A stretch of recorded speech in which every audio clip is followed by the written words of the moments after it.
Tonight, more than 600 are still missing after Hurricane Helene. That skyrocketing number set to make it the deadliest since Katrina. Already 128 people have been confirmed dead across 6 states, and then there are the additional 600 still unaccounted for. You're looking at what is left of an entire town in North Carolina. Unrecognizable, a city official there calling it biblical in terms of the devastation. Asheville, North Carolina is practically wiped off the map. And the full scope of the devastation there is still not clear at all at this hour. Rafael Romo is out front. Put some coffee in here. Surrounded by destruction without electricity, this freshly brewed cup of coffee is a small luxury for Sarah Timko. I asked my daughter, "Are you okay?" I just texted her, and she sent me back these horrifying pictures. I mean, it looked like Armageddon. That's when Dave Timko decided to travel hundreds of miles to come to the rescue of his daughter and her family, bringing food, water, gas, and supplies. Buildings down, houses washed away. I'm like, oh my God, my daughter's in the middle of this, and she's 7.5 months pregnant. The baby's going to be here in about 8 weeks, and it's my first, so it's exciting. I also don't want him to come early because we are not prepared. The Asheville, North Carolina resident and her family were among the hundreds of thousands of people left without power here in devastated western North Carolina.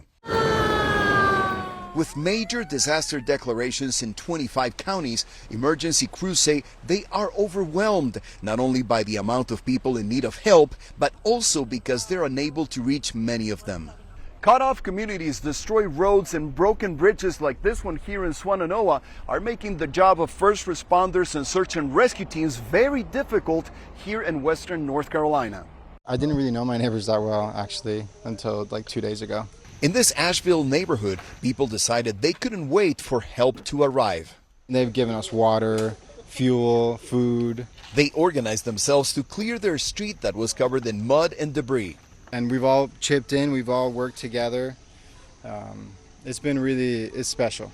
Most people in the areas devastated by the storm have no power, water, or cell service. At least 126 have been killed in 6 states, more than 50 in North Carolina alone, and hundreds remain unaccounted for. As residents line up for necessities, FEMA is using helicopters to deliver supplies.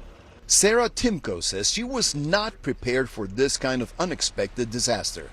What was your reaction when he said, "Honey, I'm going your way and I'm bringing supplies"?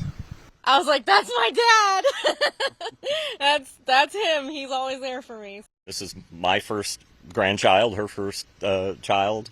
That's a very delicate time, right? In the worst of times, the best in people is making a big difference. Rafael, I know we've talked about the 600 currently missing. We've been told the death toll will go up. So many people they have not even been able to get in contact with.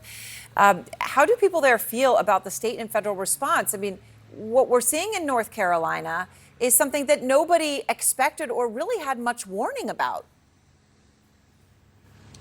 Yeah, that's a very good point, Aaron. And we have certainly heard criticism, people wondering whether the state and federal governments have done enough soon enough. But yes, it's very important to put this disaster in context. We're talking about Helene, which is a hurricane that's already among the 50 deadliest hurricanes in the last 50 years. Over the weekend, Governor Roy Cooper said that in this part of North Carolina, the western part of North Carolina, people got anywhere between 10 and 29 inches of rain. And just look at what's behind me. The many roads and bridges are impassable. Earlier, state officials said that the number is more than 300. So when you look at everything that's happened here, Aaron, you begin to understand that something like this had never happened here before. And that's why it's getting very difficult to take help to those people who need it, Aaron. Yep. And as you can see, the darkness behind you, so many there waiting and still having not established contact, and we just don't know what the death toll truly is. Already the deadliest storm since Katrina. Rafael, thank you so very much.